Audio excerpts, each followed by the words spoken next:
the brain could only see equal to how it's wired. If there's no circuitry for patterns in the brain, then you don't see reality, right? It's called pattern recognition.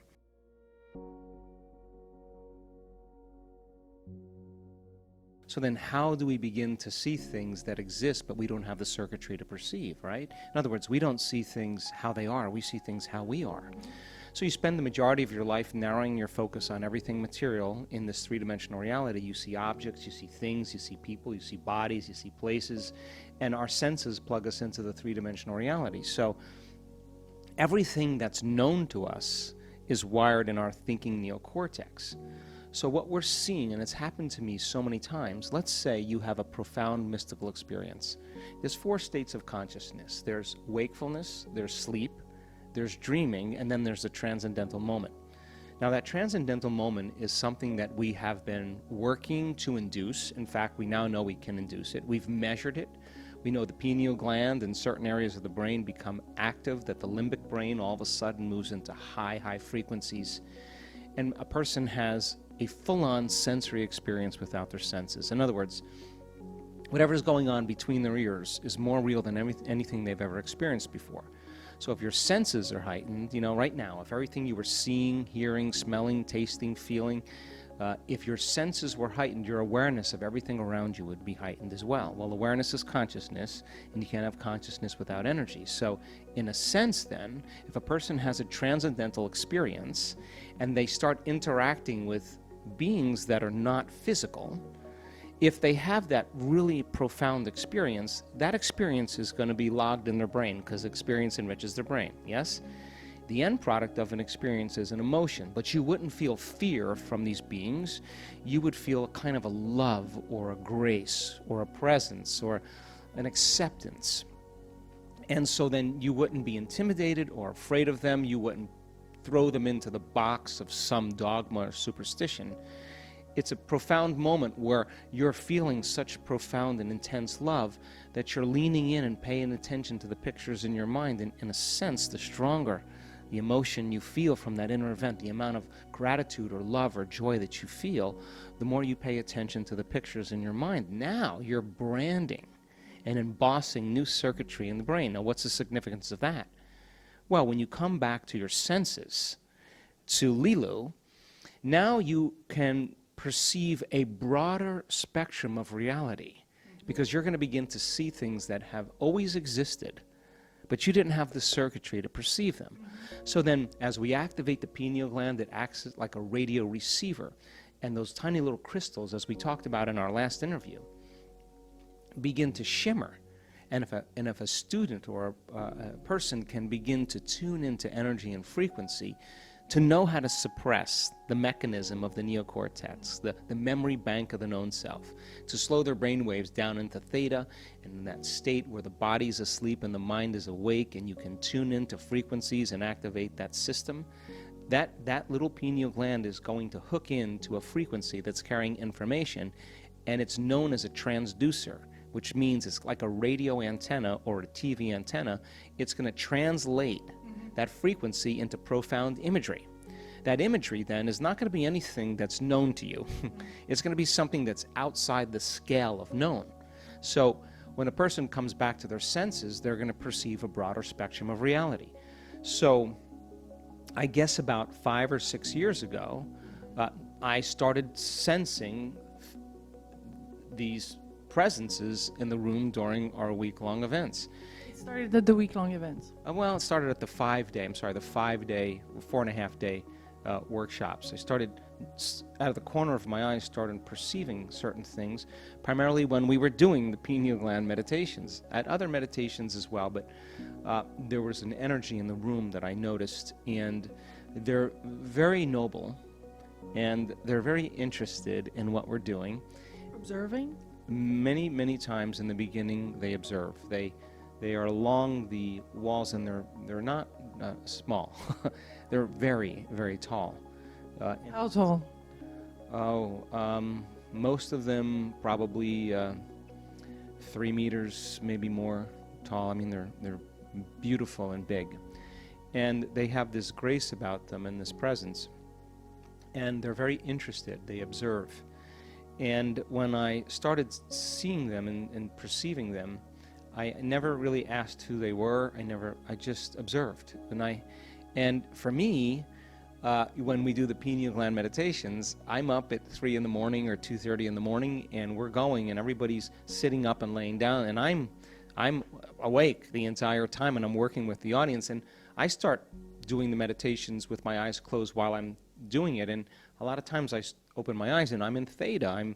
The door between the conscious mind and the subconscious mind is wide open, and in a sense, I'm dreaming with my eyes open, and all of a sudden I start perceiving things. Well, when that started happening, people started reporting things back to me, and sometimes it was kind of cool because we started getting stories of 2 different people in a room of 1,000 people saying, I saw this incredible thing, and the other person saw the exact same thing.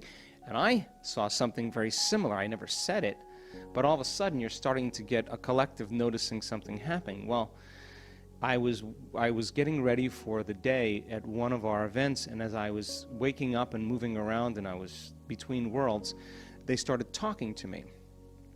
And they said to me, we can only lower our frequency to a certain point. We can't lower our frequency anymore, our energy anymore, because we would change our consciousness, and we love ourselves too much to do that. But if you can raise the frequency of the audience to a higher frequency, we'll meet in that place where that energy intersects.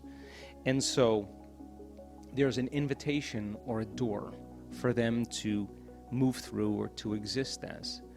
And Do you think they've been supporting your work? yeah, I don't know if they directly support my work, but I'll tell you that maybe the better word to use is they approve of it. And there would be like an older sister, an older brother that totally loves you and sees that you're really making an effort, you're making great strides, and they're just a little bit higher on the spiral, you know? So if you have a coherent heart and you're able to manage that and sustain the heart coherence, the field around your body begins to expand up to 3 meters wide, and that frequency, that coherent frequency, is like a Wi-Fi signal. You got a signal now. And at the same time, once energy makes it to the heart and it goes to the brain, and you teach a person how to create a coherent brain and be able to suppress the mechanism of the thinking neocortex, the memory bank of the known self, teach a person how to operate from their limbic brain and tune that pineal gland into frequency and allow that pineal gland to lock into a frequency. Now you have a Wi-Fi signal as well, and it can read information. And these beings, I was doing this event in Florida, on Amelia Island. It was an advanced event, advanced follow-up. And this is people that have done advanced workshops, and the event was called Dreamtime, that we're up from 11 at night till 8 in the morning for the mystical. And if you don't want to do the mystical, don't come. But I'm going to be messing with your sleep. And I stay up the entire night. I'm watching the entire audience, and we're keeping them between worlds, between wakefulness and sleep in that theta realm. And many people have very profound transcendental experience. That's why we're doing it. And I was trying to think of a way to explain this to the audience, and I had just finished the morning. I hadn't done my meditation, so I went into my room, I sat up, I did my meditation, and then I laid down. And when I laid down, all of a sudden, I see this beautiful fractal pattern with my eyes closed in the room. And the moment I see that fractal pattern, I know that that's order, that's information, a packet, a standing wave of information. And I sense it, I see it with my eyes closed, and then it unfolds, like it rolls out, and this beautiful being is standing right next to me. And I'm sitting there with my eyes closed, and I say, oh shit, like, holy, like, whoa. And I hear it laugh, and it sounds like a symphony, like a harmony. And it said to me while I was thinking about how to explain how we read frequencies like that fractal pattern, that's information. And it said, may I suggest a barcode? And I thought, while he said that or she said that, I said, what do you know about barcodes? Do you shop in a supermarket? And it laughed really loud. And as soon as I saw the barcode, I knew that the only way a barcode could be read is with a laser. And a laser is coherent light. And when you have that coherent heart and that coherent brain, now you're producing a very multidimensional signal. And now you can read that fractal. It's just information.